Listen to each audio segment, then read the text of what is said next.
and thank you for joining today's Budget and Finance workshop. Today we are joined by Nneka Eze, a Resolution board member and a general partner and managing director at Vested World. She is also a board member of the Impact Investors Foundation of Nigeria. And for today's workshop, Nneka will go over best practices for creating and sharing your financial plan to funders. As a reminder, we will record this session and take notes of any questions that you have and that come up. But please feel free to drop things in the chat or come off mute to ask questions. And with that, I'll turn it over to you, Nneka, if your connection is okay and you can hear us.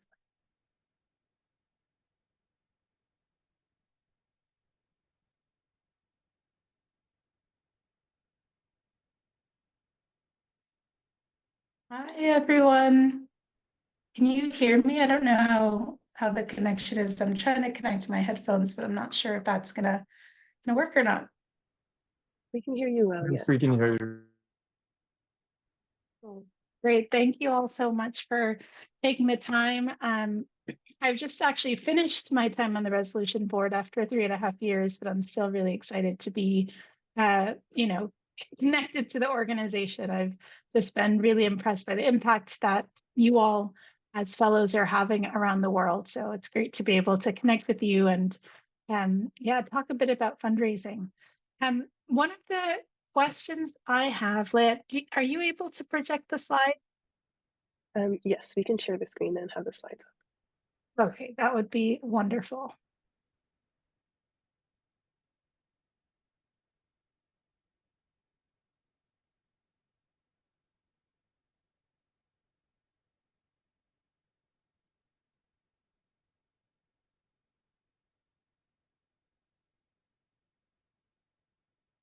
Well, I think one of the big questions I'd had early on in the process was just getting a better sense from you all around the type of fundraising that you're doing, and especially if you're more looking at raising from private capital sources in terms of venture capital, private equity, or if you were looking to raise more from grants. My understanding from at least the inputs that you all provided is that most of you are probably looking more for grant funding opportunities rather than sort of fundraising from venture capital and private equity. But I think we'll try to be comprehensive and see where we go from there. We can go to the next slide. Yeah, as I was saying, in a way, raising grant funding or raising sort of equity or debt, in a way, is really similar. So we're going to talk about the different options that exist. We're going to talk about the type of things that you might want to share as you're developing applications or data rooms, as you're getting reviewed by potential funders. And then we're also going to have a bit of a forward-looking conversation about things you might consider as you're thinking about a budget that's comprehensive and reflective of your business. Next slide. Yeah, I think this is the big question is what type of, oh yeah, we can go to the next one. Yeah, I think that the big question is, where do you all plan to be over the next, let's call it 3 to 5 years? And what kind of capital do you need to assist you on the journey?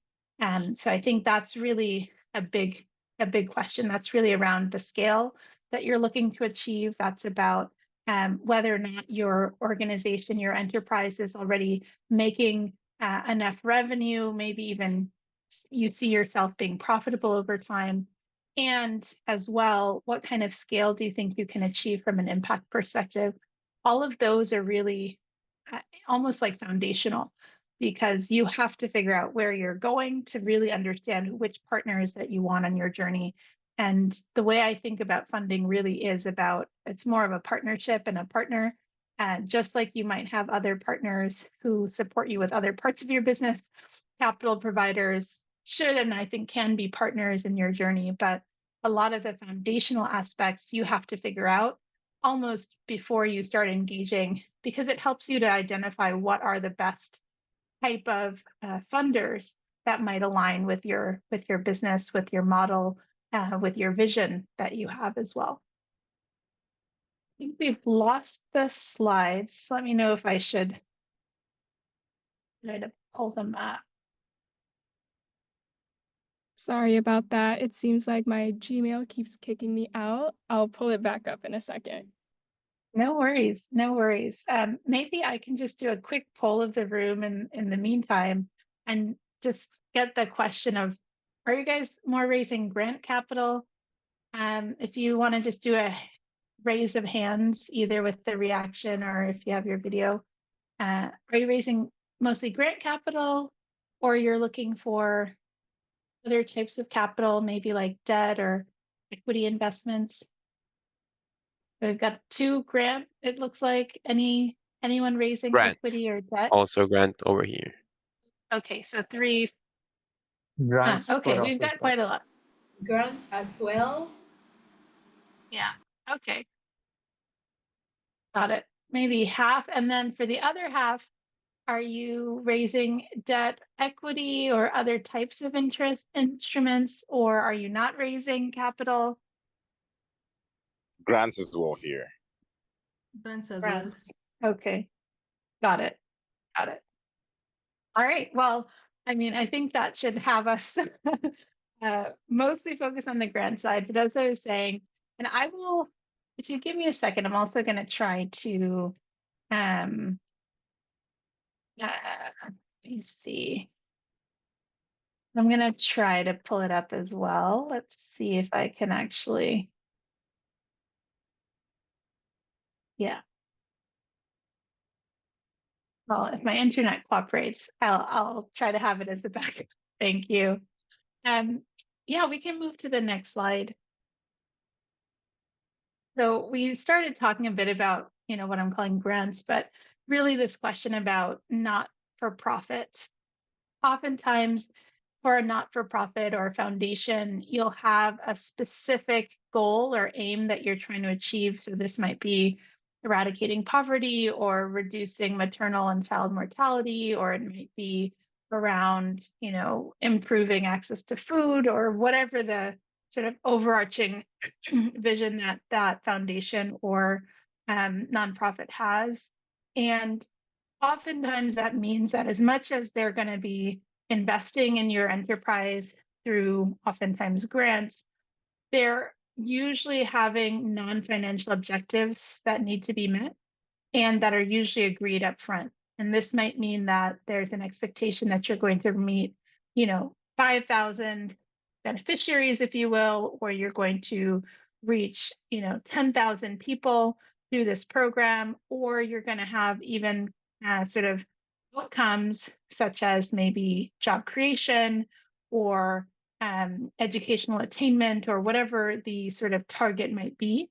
And that is almost as important in a way as the funds that are coming in as well. Oftentimes what is helpful, especially if you're also raising other types of capital, is that these grants are not necessarily taking an ownership stake in your enterprise. It's really about helping to execute a program or activity. And sometimes, although it's rare, although maybe becoming more common, sometimes they are also to help with the broader organizational needs. I'd say we can get into some of the different challenges with some of the nonprofit funding, but I'd say there are some organizations that will be really project-specific grants that you're able to raise, and others that actually help you to cover the operating costs of your organization. So rather than just focusing on one program, they will actually provide budget and funding for the entire organization and operations. I think for any type of funding, we discussed a bit what's the vision, what's your impact objectives, what do you see in terms of your longer term or medium term objectives and goals. I think the other part of it is, do you have the organizational capacity to really manage bringing in the funding? And so with grants, there's often a reporting requirement. And really with any kind of finance, there's going to be a reporting requirement that does require either some time or team capacity to really be able to report back and say, okay, this is what we've done with the funds that were raised. And this is the impact that's having not just on the organization, but on the communities that we're working in. And I think in a way, this type of reporting and measurement requirement goes across the capital spectrum from the not-for-profit to the more for-profit funding.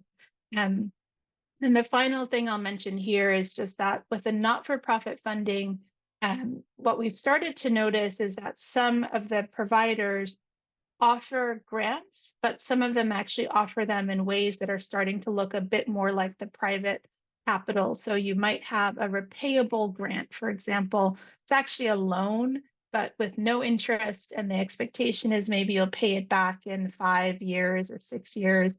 So a very long-term grant, but that you'll be repaying. So it's a little bit more like a loan.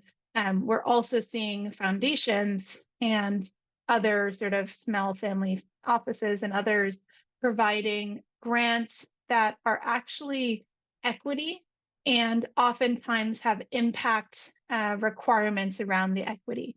So, we're starting to see a whole host of different types of instruments, but one might be that if you meet your impact targets, they actually reduce the equity holdings that the grant provider actually has, or even remove it altogether and actually, don't own any of the entity. But we've seen a whole host of different type of impact linked grants that are acting like equity. And so it's just something to keep in mind as you're thinking about, again, like what kind of partner do you want on your journey to support your growth? Go to the next slide. From the for-profit side of things, there's a whole host of things. I started mentioning some of these terms even earlier on, but I think one of the big ones is that it's really capital that is going to be seeking a return. And this could be from a for-profit investor. There's also not-for-profit investors that are impact investors that are also looking for a return. But when we say market rate returns, I'd say the majority of capital globally is still coming from the US markets. And so that's where you want to understand, what are the US interest rates? What are the US interbank rates? That gives you a sense of like, what are the market rates? And of course, if you compound that over time, that can actually scale to be pretty significant. If you're keeping capital for 5, 6, or 7 years, you end up having to pay back a lot more than if you keep it just for 90 days. And so I think one of the big questions is what's the appropriate rate for your market as well. We've seen, for example, in Nigeria, where you have commercial banks that are offering 25, 30+% interest on their debt in local currency. That ends up meaning that that's sort of the market rate in that market. And so if you're borrowing from a commercial bank or even from a private lender, those might be their expectations in the local currency in terms of their sort of market rate returns and expectations there. Maybe I'll just talk through the different sort of types of capital. There are definitely pros and cons, and we can get into some of that maybe in questions. But I'd say debt is one that, in a way, it's becoming bigger, but it's oftentimes somehow, there's traditional debt providers. So this might be a bank where you go to the bank and you ask for a loan. And what it means by having a secured loan means there's some sort of asset that is backing the loan, some sort of security. Sometimes that can be, things like cash, which, I always wondered about, but, you go to a bank and they ask you to put cash down in an account, and then they'll give you cash against the cash that you put down to actually use in your business. Other times it might be an asset like, property, securities, stocks, this kind of thing. So that's more on the secured side. We are starting to see a pretty large growth in the unsecured lending side. And what this means is that somebody will assess whether or not your enterprise can actually pay back the loan. They'll look at you as the entrepreneur and say, okay, do we, believe that you're able to scale in a way that this money can come back to us? And will essentially give you money without asking for that kind of a security, but obviously have reporting expectations that come along with that. Debt is, I'd say, sort of like a higher priority in the capital stack. And what I mean by that is, let's say something were to happen to your enterprise and you decided to close or wind down. Anyone that's provided you debt has a sort of higher claim on any assets that still exist in the business, versus with equity, where they're shareholders. That's really what it means to have equity in a business, is that you're owning a piece of the business. And what that generally means is that, if you were to close and wind down, the equity shareholders are sort of the last to get paid out. And it also means that they're in the same boat oftentimes, or mostly in the same boat. And of course, there are different types of terms with you as an entrepreneur, and ideally motivated in terms of the timeframes and slightly longer term outlook, oftentimes, than debt capital. So you'll often see debt capital as not more than a few years in tenor, unless we're talking about some of the much larger facilities from some of the development finance institutions. Whereas equity oftentimes will have sort of longer term return expectations in terms of actually getting paid back. And there's different types of equity as well, which I think we can get into if it is helpful. But I think it's just important to understand that you are giving up a part of your organization, and that can come with different requirements around your governance, around your board structure, even around some of the direction, like budget approvals and this kind of thing. So it's just something to keep in mind. And investors, and I started to mention some of this, for any kind of investor, really all of them want to understand, how are they getting their capital back? With a grant provider, I would think of it as they want their capital back as almost like a return on impact. They want to see impact delivered into the communities that your enterprise is working in, into the cities and towns that you're active in. With private capital, if we will, like equity and debt, they want to see cash back. They want to see an exit that means they're going to get money back out of the enterprise, whether that's through other investors coming in and buying them out, whether that's through the business growing enough that they can get paid. But really, all of the capital that would come in, whether it's a grant or it's equity or debt, there's something that the capital provider wants from your enterprise. So there's almost no such thing as free money. I think the prizes, those are slightly more like free money, although a lot of work goes into all the pitching and all of that kind of stuff. But where there's a grant agreement and some terms and expectations around reporting, that is not free money.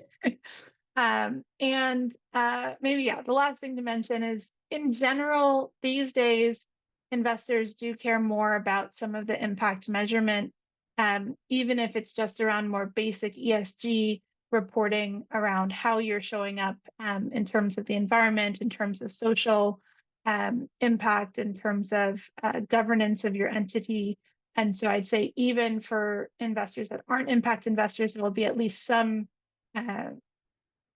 interest in understanding how the business is reporting on different, we'll call them impact or ESG metrics. You can go to the next slide. And then, I think I've mentioned a bit the hybrid. Sometimes you'll see a blend. Sometimes even in the same enterprise, you might be able to raise some grant capital that helps you to unlock debt or equity, and vice versa. In one of our portfolio companies, for example, there's a lot of these facilities by the US government. USAID is one of the organizations where they will say, okay, if you raise $1 million from private capital providers, will provide $200,000 as a grant. And, the idea is that they've helped to unlock additional investment and essentially provide additional runway for that company to deliver on the different impacts that they're looking to deliver on. We've seen similar types of programs from some of the French development agencies, and I'm sure many others have similar programs.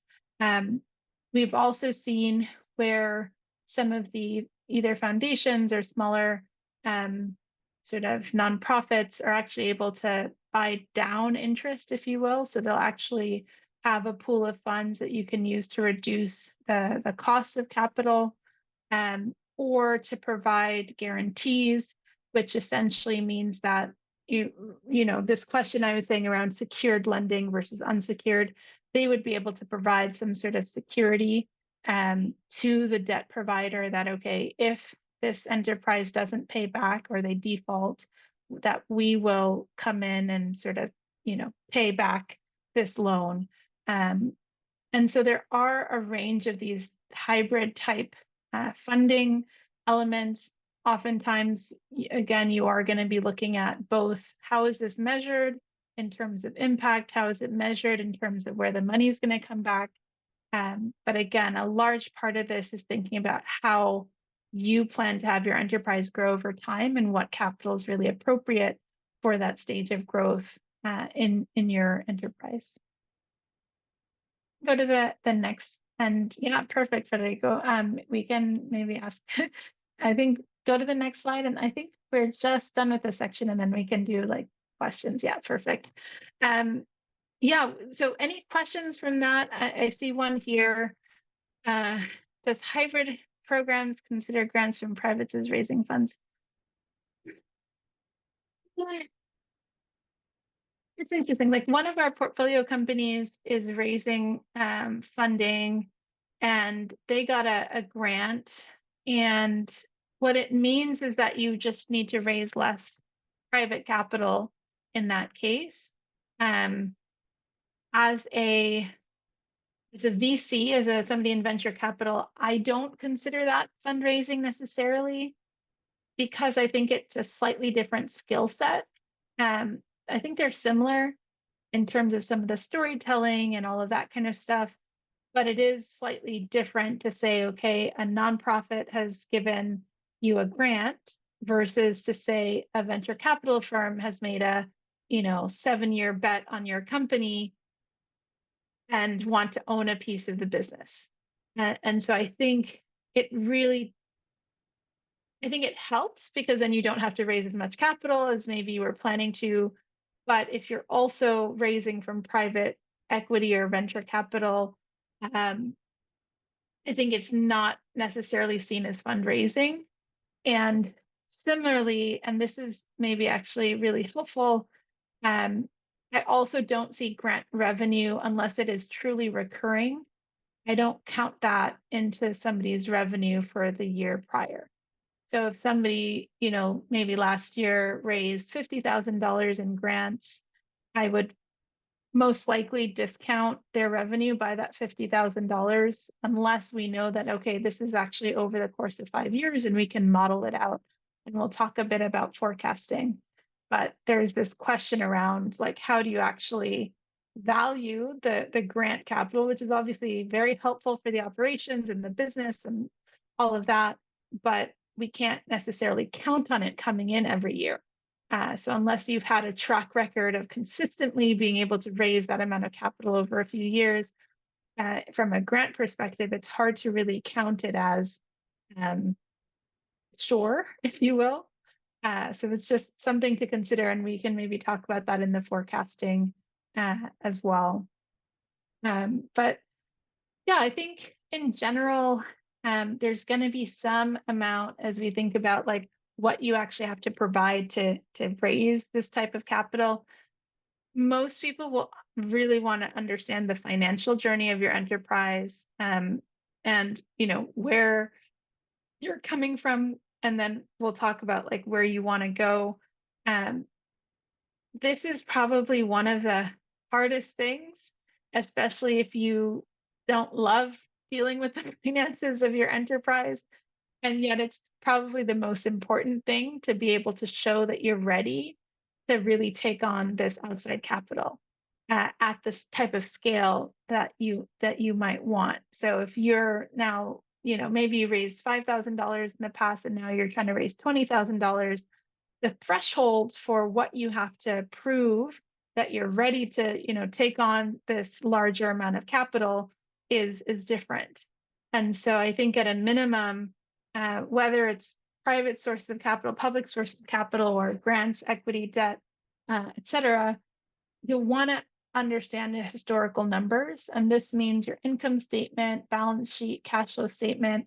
It oftentimes means, not always, but especially once you've been in operations for a few years, it starts to mean getting like audited financials, or at least having a finance expert or accountant actually preparing those statements.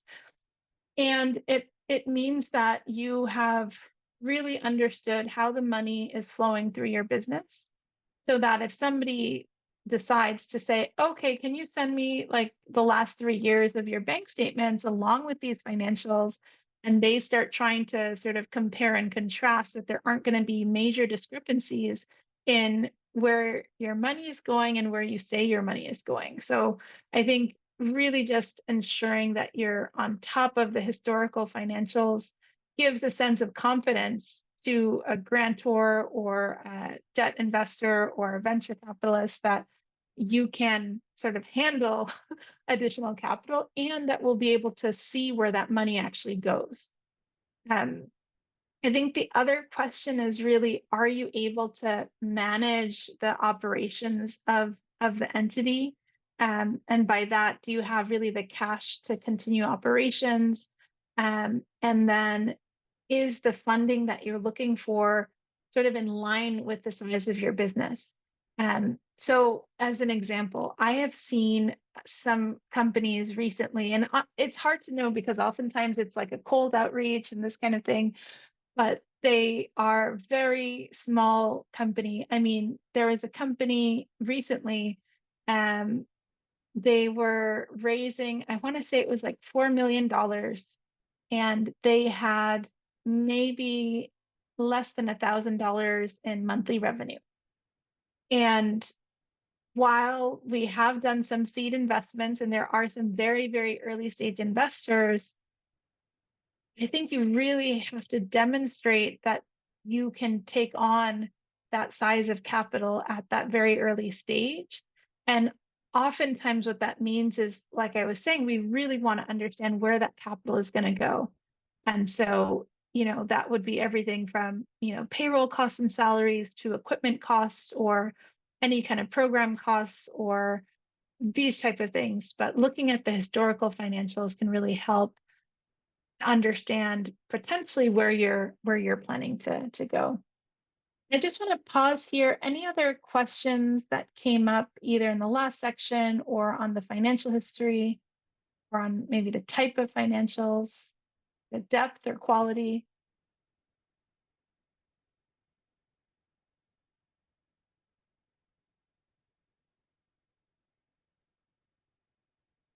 All good. Feel free, guys. This is better with questions. I did have a question on like the vehicle or the nature of your company. A lot of us are social ventures, right?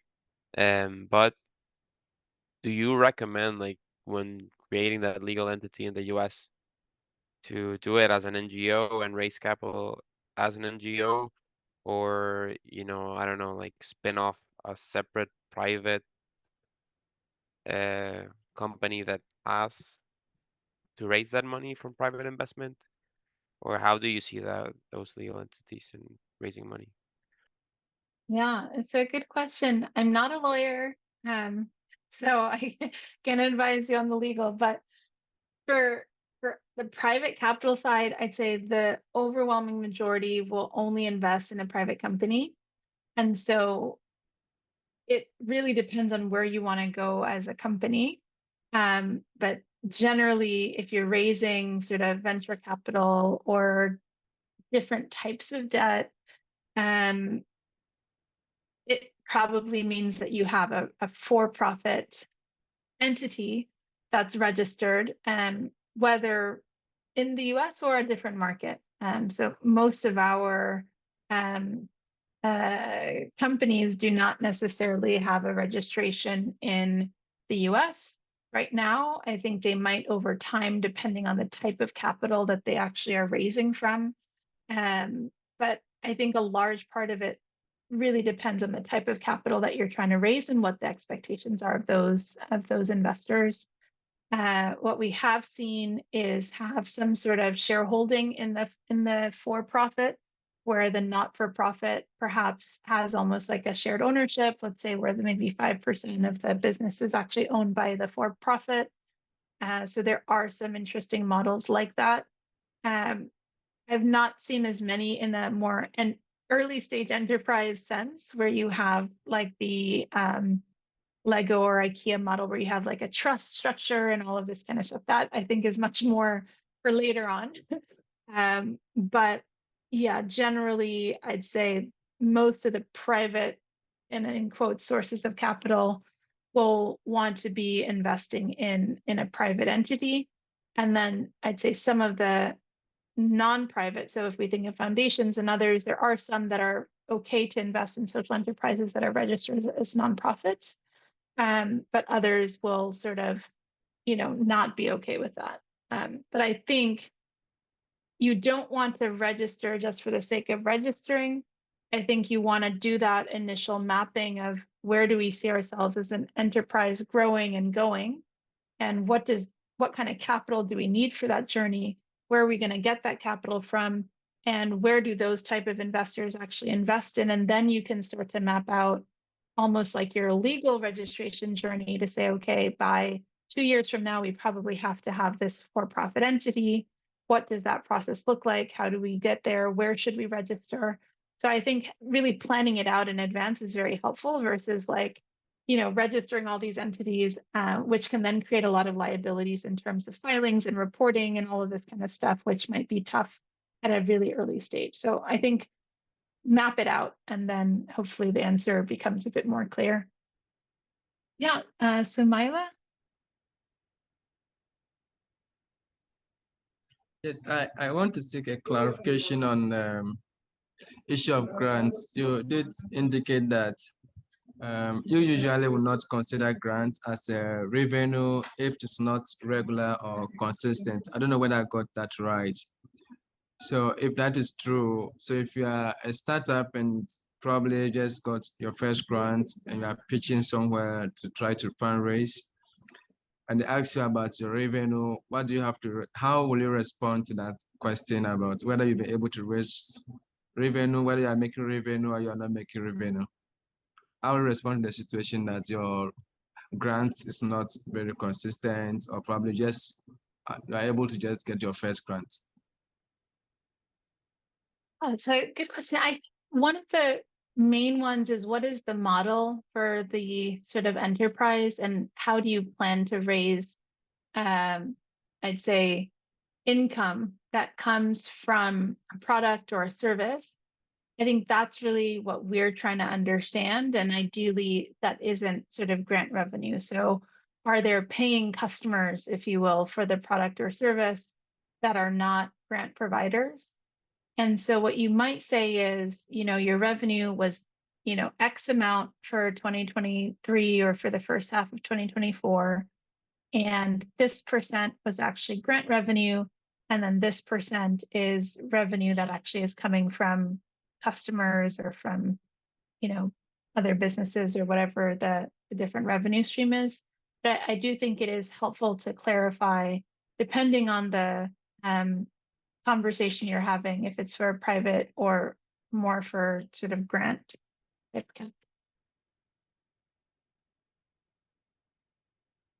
Right, we can go to the next slide. We have about 5 slides left, so we'll try and get through. Wahid, go ahead, please. I mean, I thought like it's a, we do not have any slide. I can ask later my question, no problem.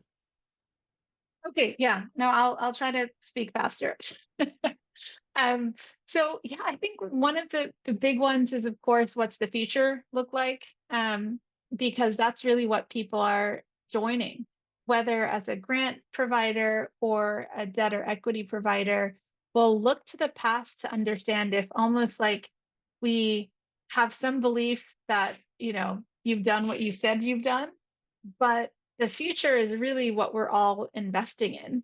And so we need to understand, as I said, like, where are you going?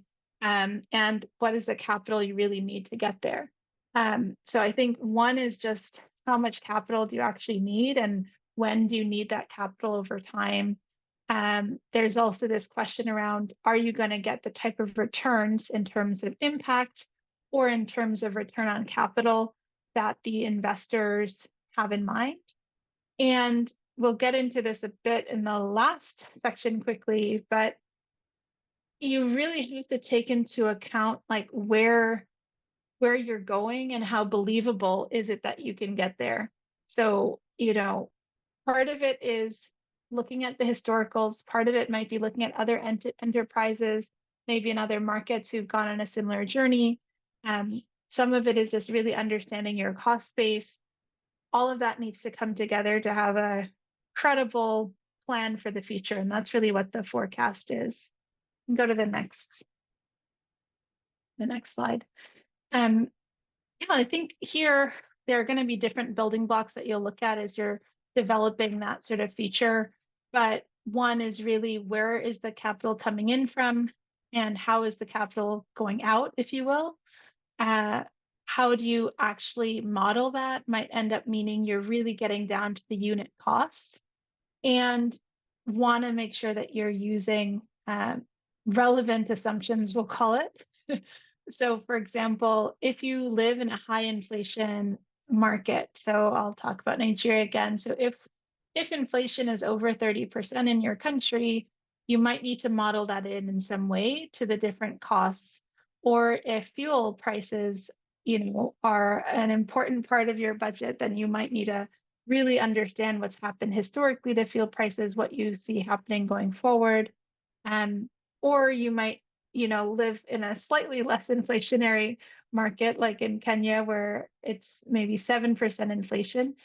You'll still want to understand what are the big cost drivers in your future sort of outlook, and why you think it's going to take X number of people, for example, to get you Y amount of impact in this program, or X number of people to get you Y amount of revenue, for example. And then scenarios are helpful, especially as you're thinking about this question of like, what does the future look like? It's sometimes hard to predict the future. And so oftentimes we'll have a conservative case, which might mean that you're not growing as quickly, versus a base case, which is like what we all hope happens. And then maybe a best case analysis, which has assumptions that everything goes right and you're able to unlock that next large pool of funding and all the other things sort of fall into place. But want to really make sure that you're thinking deliberately about what's coming or what could be coming in the future. And then we're going to talk just a little bit about forecasting, financial management, but we can go to the next slide. And then the slide after that. Yeah, I think this one, it probably depends on your capabilities in terms of developing a forecast or getting friends and or advisors who can really help you develop the forecast if you're not able to do that. Folks who have, maybe a finance background will probably go in like a ton of detail in terms of the different assumptions. It's really hard to tell, but maybe we can like almost go through somebody's company and get a sense of like, okay, how many different inputs are there? But let's say that you're in the health space, for example, and you are providing nurses and healthcare workers in a community, you might have a range of assumptions around the people and, let's say, the costs that each of the different staff have. And you might say, okay, we're going to be in 5 communities, and in each community, we need 5 people that are likely at these salary levels. So, but you might also say, okay, well, this community is slightly more expensive than that community. So actually, each community has a different salary level. Or a stipend that you have to provide for transportation or something like this. Then you might say, okay, we also have a set of assumptions around all the sort of medical supplies that the healthcare workers and the nurses actually need to bring with them. And based on your historical analysis, like generally each person needs this amount of supplies. But maybe in one of the locations, actually you've noted that they have additional, I don't know, outbreak of something, and like you need additional drugs. All of a sudden you could have like 30 assumptions just from that, between the salaries, the locations, the medical supplies, times the locations again. So I think a large part of it is how you think about your enterprise and how you think about the different components of what you're doing. But ideally, you want to break down what you're doing, the product or service you're delivering, into the component costs, and have a clear set of assumptions on what that cost is, how that cost is going to scale over time, and then how it sort of comes into your budget. And I'd say the same would be true for the top line as well. So if you're bringing in grant revenue, why do you think you'll be able to get this grant revenue? Historically, how much have you been able to raise into the organization? Where are you in the conversations for some of the grants coming next year? And like, is it likely that this would happen? Are there revenue streams that come from the work your social enterprise is doing from the community? How have those grown over time? How do you think they'll grow going forward? Are you selling into new markets, and perhaps you can add new markets, this type of thing. So I think a large part of it depends on your business, but maybe you've heard in what I'm saying, each of those things you could break down into an individual assumption that then drives to what you're sort of looking for. I think in terms of time frame, it really depends on the type of investor. I'd say most of the private capital, especially venture and sort of equity investors, want to see, I'd say, at least a 5 to 7 year time frame in terms of your future projections. And it's not to say that it has to be exact. Oftentimes what happens is your first few years of projections are much more I don't know, detailed. And then the last few years of projections are just a % growth of your top revenue and a % growth of your costs, because it is sometimes harder to actually project out. Other times we have seen where people have really clear plans. Okay, we're in this market now. We're going to get to 10 markets over the next 10 years, and this is the way we're going to get there. So I think a large part of it depends on like how comfortable you are in predicting the future. But anytime I've seen a very, very small enterprise project 10 years out into the future, I take it with lots of grains of salt, because, you know, there's a lot of unpredictability in that journey. And then we talked a bit about having sort of an upside base or downside. I've not seen so much stress cases, just because I think at some point 4 scenarios is probably too many, but you could think of the downside as a stress scenario. What I also do maybe is like sensitivity analysis. And so for each of the scenarios, you can actually say, okay, what happens if the exchange rate changes significantly? Or what happens, like I mentioned, the cost of fuel, if the cost of fuel goes up significantly? What happens if, you know, certain major macro impacts impact your business and end up making it perhaps less profitable, et cetera. So I think you could build that in as well, just to make sure you're taking into account the fact that it's hard to predict a lot of these things. And go on to the next slide. In terms of the predictability, a large part of this is going to be based on your experience, because you're going to know the space that you're in better than any grantor or investor that's coming in. And so a large part of it is going to be like how comfortable you feel with the numbers. And so part of that is going to come from your lived experience and your worked experience, if you will, in the enterprise. Some of it is going to be talking to other enterprises in your space to ask them what the journey's been like. But I think that's really the main thing, is like you need to be comfortable with the predictions and the assumptions before you sort of go out there and start testing them. And I think you can take inputs from potential grantors or potential investors who have probably seen other enterprises at your stage previously and have seen the growth path of those organizations. So I think, you know, in terms of changing your assumptions, it probably would be inputs from folks who have at least some additional data points on certain expectations. And then, yeah, like if things change, then you probably have to update your forecast a bit. And this happened, like I talk about Nigeria a lot of these things, that's where I'm based and focused. But yeah, for Nigeria last year, you know, we had all these great 2023 projections, and then the exchange rate changed overnight in June. And that can really impact a business, especially if you have investors who are investing in one currency and another currency shifts and changes pretty significantly. Or if it means that your costs, especially if you're importing any products, go up by 2x unexpectedly. So then you have to revise your budget and your forecasts. And so we had a couple of companies that I sit on the boards of update their budgets, and we have to review them and understand, okay, what does this mean for where we're actually going to end the year compared to maybe where we thought we would end the year 6 or 7 months prior. And then I think the last one is just like you know, you can only predict the future so well. And so having a ton of complexity in your forecast probably is not better. And so I think doing the simple route is oftentimes better than like a really complex future analysis that might take your time away from doing the actual work of getting to that future. And so I think trying to be as simple as possible is probably for the best. I think we've just got like 2 more slides. I'll try to go more quickly.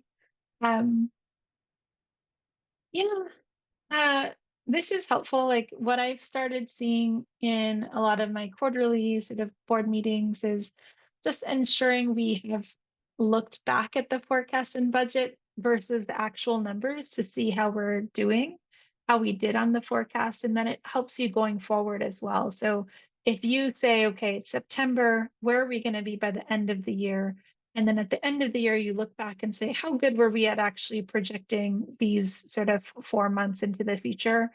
I assume it's going to help you with the next 4 months or the next year projection as well. And then I think, again, really understanding why things change and sharing that with the investor or the grantor, I think is really helpful as well. So just keeping an eye on where you actually end up versus your forecast. And honestly, like nobody we've seen has been really good at forecasting.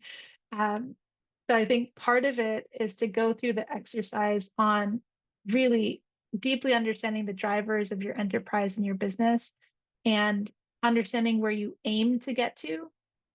But what we found is either you like way undershoot projections or you way overshoot your projections, and then you have to sort of start again. It's pretty rare, I'd say, that people are really spot on the projections. And perhaps this is because folks are really like, you know, being incredibly conservative with projections, or others are being, you know, really bold with their projections about what they can end up doing. But I think part of it is just really bringing us on a journey. But again, I don't know that that's the most important part. It is going to be the projection so much as the historical, the belief in you as the entrepreneur, the belief in the vision and where you're going, and sort of wanting to go on that journey. I think the forecast is just part of the storytelling on what that journey might look like for a grantor or a funder who wants to join you on the journey. think the last piece we can maybe just do real quick. Yeah, I mean, I think this is, probably captured in other places, but yeah, you want to just really get your finances in order as you're having a lot of these conversations. And I know you guys have other modules on this, but the goal setting is really critical, both for the organization and also for outsiders, if you will. But all of these aspects around your cash flow, around, really the unit costs, if you will, unit economics, like where you're going with impact, how you're going to bring capital in, and then the different scenarios are an important part of just running your organization. And so if you don't like doing these things, sometimes you just have to suck it up in the early days, but over time, hopefully you can find people in your organization or advisors at a low enough cost that can really help you with this. I think even now over time, there's more AI tools we're starting to see to have like outsourced financial analysis and all that. But yeah, maybe we'll pause there, see if there are other questions. In general, I think we have 5-10 minutes. Yeah, Wahid.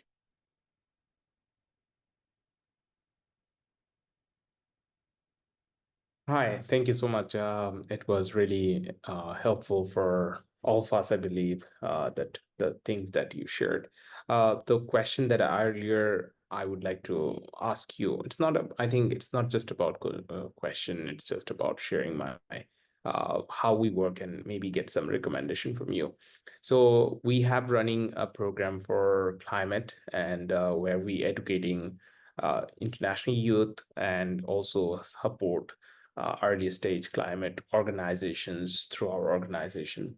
So in last 2 years, we have worked with 120 students and 18 climate organizations received our pro bono services. And even beyond that, we help them to access to market, connect with the large stakeholders. We have important supporting organizations who help us in this whole process as a project partners to the whole process and create value, like UNDP Bangladesh, Columbia Climate School, as well as Resolution. And especially the UNDP and Columbia is very closely working with us, but we never asked any financial support to them. And the entire program never received any funding. It is self-funded. So in the future, like as a climate space, we started with youth and the climate startup piece, but in the coming years, we also wanted to explore climate research, climate consulting, and policy advocacy. So out of these 4 pieces, the only possible revenue, although we want to be an NGO, we didn't register ourselves yet, the only possible revenue could come through either climate research. So we can work collaboratively with our partners, and they can fund us. That might be a way to earn money through this organization and support the organization stuffs, as well as climate consultancy. But we also had discussed recently with our team that if we directly saying that we are a consulting company in our website or other approach, foundations or philanthropists might take it differently, that it is something different. So it's kind of a dilemma that how should we better approach? I mean, there might be 2 questions we felt like as a future when we are approaching to the funders. One is like, why do you need money? Because you guys are doing without money for 2 years, so you can do the rest of your life. Secondly, if you do consulting, it is going to be a complicated approach.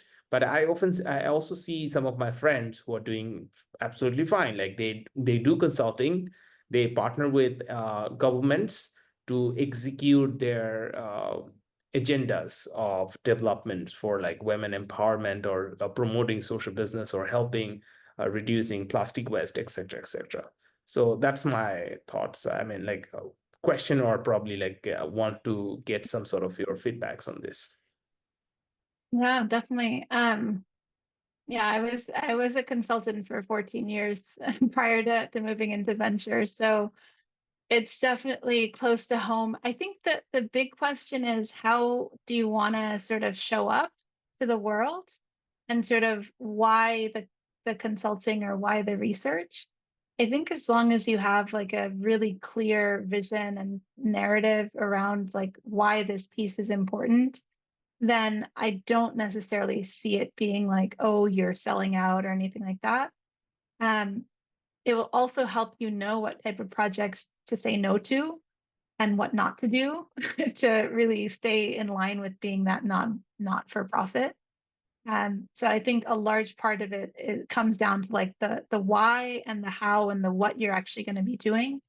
And then because you have these, big partners already, is probably engaging conversations with them on how you might be able to partner on research projects. And I think part of it, being able to be like quote unquote self-funded versus being sustainable, being able to scale your impact are very different things. So I think you have that conversation as well that says, look, we've been self-funded at this level, but in order to scale the impact of what we're doing, we see that we're going to need to raise additional capital, and tell the full story about why you're really trying to get there.